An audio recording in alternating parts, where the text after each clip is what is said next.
And today we are going to discuss a novel by an Indian author that is by Shashi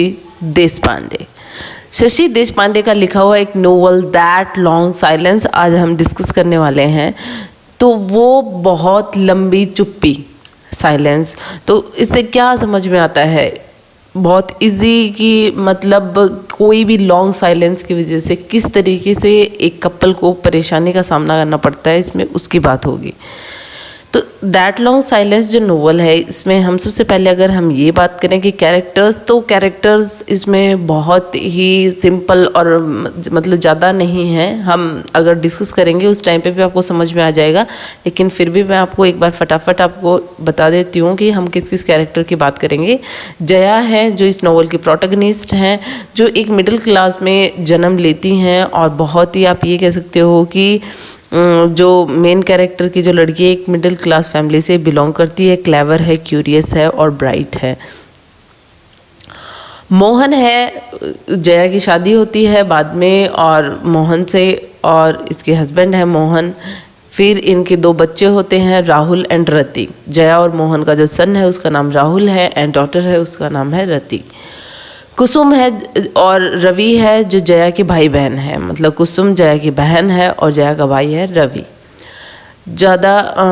बड़े role नहीं है, बस ये बताने की कोशिश की है कि किस तरीके से इंडियन कल्चर में किस तरीके से लोगों को या फिर वुमेन को उस तरीके से नहीं समझा जाता, मतलब इक्वल राइट्स नहीं मिलते हैं एज ए मैन। अग्रवाल जो है इसमें इस पे वो लगता है, ब्लेम लगता है कि उसने कोई फौजरी की है, तो उस चीज़ के लिए कल्प्रिट समझा जाता है मोहन को, और उसी के साथ में आप ये कह सकते हो प्रिंसिपल कल्प्रिट जो होता है वो अग्रवाल होता है। मिस्टर कामत नाम का एक पर्सन होता है जो उनकी अपार्टमेंट बिल्डिंग में रहता है और वो सारी चीज़ें समझता है, एडमायर करता है जया को कि वो इतना अच्छा लिखती है और उन सब चीज़ों के लिए कि तुम्हें इंडिपेंडेंटली भी कुछ सोचना चाहिए, और जो तुम्हारी लॉन्ग साइलेंस है, जो तुम खुल के बात नहीं कर पाती अपने हस्बैंड से, तो उसको भी छोड़ देना चाहिए और समझना चाहिए तुम्हें हर चीज़ को, कि मतलब आप ये कह सकते हो कि उसको डायरेक्शन दिखाता है सही। अब हम नोवेल की बात करें तो सबसे पहले जैसा कि मैंने बताया फेमिनिस्ट ऑथर हैं शशि देशपांडे, और फेमिनिस्ट का मतलब आप समझते होंगे कि जो फीमेल्स की राइट्स की बात करती है, इक्वालिटी की बात करती हैं जो। तो ये एक 1989 पब्लिश्ड नोवेल है और ये शशि देशपांडे का 5th नोवेल था। और अगर हम बात करें कि इसके लिए इसको शशि देशपांडे जी को मिला था Sahitya Akademi award in 1990। Okay, so if we talk about कि इसमें स्टोरी किस तरीके से है, तो जैसे कि मैंने बताया जया नाम की एक गर्ल है जो मिडिल क्लास फैमिली में बॉर्न होती है और बाद में मतलब काफ़ी अच्छी हैं, समझदार हैं, लेकिन उसके बाद में जो होता है नॉर्मली इंडियन सोसाइटी में कि उसकी जो ग्रैंड मदर है वो उसको सिखाने लग जाती है कि तुम पढ़ाई लिखाई और इंडिपेंडेंस की बातों के अलावा ये होता है कि मेन चीज़ ये होती है इंडियन कल्चर में कि तुम अच्छे से मतलब अच्छे से रहो, फालतू का मत बोला करो अपने, मतलब फिर तुम्हारी शादी होगी, तुम एक कल्चरल लड़की की तरह कुकिंग वगैरह, क्लीनिंग वगैरह, घर के जो काम होते हैं उनमें ध्यान दो, कुल मिला के ये कहती हैं उनको। तो इसमें जो जया है वो डिसएग्री होती है, और लेकिन जो उसकी ग्रैंड मदर होती है वो यही बताती है उसको कि रिलेशनशिप्स अच्छे कैसे बनेंगे, इन लॉज को कैसे खुश रखना है, इस तरीके की चीज़ें बताती रहती हैं वो,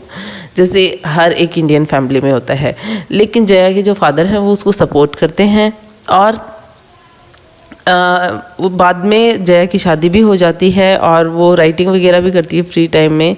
और वो चाहती है कि एक सक्सेसफुल ऑथर बने, जो नहीं बन पाती है वो, ठीक है। और अब क्या होता है उसकी लाइफ में कि जैसे ही एजुकेशन कंप्लीट होती है और कॉलेज हो जाती है, उसके बाद में उसकी शादी होती है मोहन के साथ में, और एक सक्सेसफुल बिजनेसमैन कह सकते हो उसको, मतलब काम करता है एक जगह पे, और दोनों की मैरिजेस में कुछ भी सेम नहीं होता है, दोनों की थॉट्स में डिफरेंस होता है। मोहन को लगता है कि जया जो होती है वो सिर्फ उसके लिए मतलब उस तरीके का रोल प्ले करे जैसे सीता, सावित्री, मतलब एक वो होते हैं ना कि एक ऐसा वाइफ बने, ऐसी वाइफ बने जो खुश रखे। और मतलब कुछ भी चीज़ें हैं मैरिज में कि कुछ भी आपसी सहमति से होता है, ऐसा कुछ भी नहीं होता कि वो ऐसे कि कोई भी चीज़ होती है, घर की कोई प्रॉब्लम होती है या फिर कुछ नया प्लान करते हैं तो वो आपस में डिस्कस करना चाहिए, तो ऐसा भी नहीं करते हैं। ठीक है, तो इस तरीके से उनका जो रिलेशनशिप है वो मतलब एकदम खोखला होता जाता है। Sorry friends. तो इस तरीके से जो जया भी है वो बिना कोई क्वेश्चन किए हुए जो उसके फैसले होती है वो एक्सेप्ट करती रहती है। उसका काम होता है बस कि बच्चों की देखभाल करना, जैसा कि मैंने बताया उसके 2 बच्चे हैं राहुल एंड रति, और घर के कामकाज में और सफाई वगैरह में ध्यान रखना। अब क्या होता है मोहन को एक जैसे कि मैंने बताया कि फौजरी मतलब जालसाजी होती है उनके ऑफिस में, कुछ ऐसा मिसकंडक्ट होता है और उसमें उसको सस्पेंड कर दिया जाता है। अब जया जो है वो तो वो कहती है कि इसमें मेरे मतलब वो जो भी कुछ करता है फैमिली के लिए करता है, मतलब रॉन्ग तरीके से पैसे कमाने की कोशिश कर रहा होगा वो, लेकिन इसमें जया कहती है कि इसमें मेरा कोई हाथ नहीं है, मतलब मैंने कोई गलत काम नहीं किया है। और इस तरीके से मतलब जया को उसको सपोर्ट करना चाहिए, मतलब जैसे कि एक वाइफ करती हैं, लेकिन मोहन को सपोर्ट नहीं करती और मोहन भी उसको कभी ये नहीं कह पाता कि एक्चुअल में वो क्या चाहता है या फिर कुछ भी, मतलब आपस में वो बात ही नहीं करते हैं, वो एक दूसरे को सपोर्ट करते ही नहीं हैं। इसीलिए इस नोवेल का नाम है लॉन्ग साइलेंस। तो इसमें क्या होता है कि उनमें और भी ज़्यादा रिश्ता ख़राब होने लग जाता है, और जिस अपार्टमेंट में वो रह रहे होते हैं वहाँ से मतलब एक छोटी जगह पे वो रहने के लिए चले जाते हैं, क्योंकि अब उनके जो खर्चे हैं वो उनको कम करने पड़ेंगे, क्योंकि अब वो सस्पेंड हो चुका है। और टाइम के साथ में जब ये कुछ प्रूव भी हो जाता है कि हाँ ऐसा जो फौजरी हुई थी, तो उनके मिसकंडक्ट के बारे में जब क्लियर हो जाता है तब उसको जॉब से निकाल दिया जाता है। अब जब वो छोटी जगह पे शिफ्ट होते हैं तो उनके बच्चे उनके साथ में नहीं रहते हैं, मतलब वो अपने नेबर्स के पास में अपने बच्चों को छोड़ के चले जाते हैं और एक स्मॉल सी जगह पे शिफ्ट हो जाते हैं। अब क्या होता है कि यहाँ पे उसको रिग्रेट हो रहा है कि जया जो है कि मैं अपने हस्बैंड से भी खुल के बात नहीं कर पाती हूँ, और मेरे जो हस्बैंड है उसमें उसको कमियाँ नज़र आती हैं कि वो बच्चों से मुझसे कभी भी किसी चीज़ के ऊपर डिस्कशन या फिर वो हैप्पी कभी हमें रख ही नहीं पाए। तो ऐसे चीज़ें सोचती है, और मतलब इनमें जब कम्युनिकेशन गैप हो जाता है तो एक दिन मोहन जो है वो छोड़ के चला जाता है घर, और साथ ही साथ उनको ये भी पता चलता है कि जो राहुल जो नेबर्स के पास में रह रहा था वो भी भाग जाता है घर से। तो मतलब जो जया की प्रॉब्लम्स है वो टाइम टू टाइम बढ़ती ही जा रही हैं और वो बहुत दुखी है। तो अब यहाँ पे क्या होता है कि मोहन का जैसे कि मैंने बताया जॉबलेस हो चुका है, वो फायर्ड हो चुका है।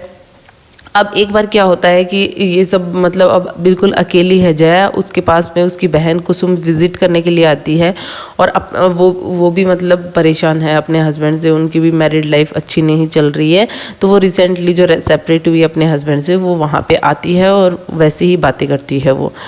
ठीक है। और दूसरी तरफ जो जया का जो भाई है तो रवि, वो उसको मिलता है जब वो बाहर जाती है, और वो उसके बारे में बात करता है, मतलब अपने ब्रदर इन लॉ के बारे में, मतलब मोहन के बारे में कहता है कि अपने जीजा जी के बारे में कहता है कुछ, मतलब ऐसी चीज़ें बोलता है जो जब मोहन को पता चलती हैं तो वो मतलब अब्यूज़िव लैंग्वेज कह सकते हो, या फिर मतलब ऐसी चीज़ें जो उसको पसंद नहीं आती हैं और हार्श वर्ड्स यूज़ करता है वो। तो जब उसको पता चलता है तो वो काफ़ी परेशान होता है, और जैसा कि मैंने बताया वो घर छोड़ के चला जाता है, और उसका जो बेटा है वो भी चला जाता है, राहुल भी बाद में पता चलता है। अब इनकी लाइफ मतलब एक ऐसे पॉइंट पे आके रुक गई है कि उनको ये नहीं पता कि क्या करें इस सिचुएशन में। जैसा कि मैंने बताया एक जो पर्सन है वो हेल्प करता है,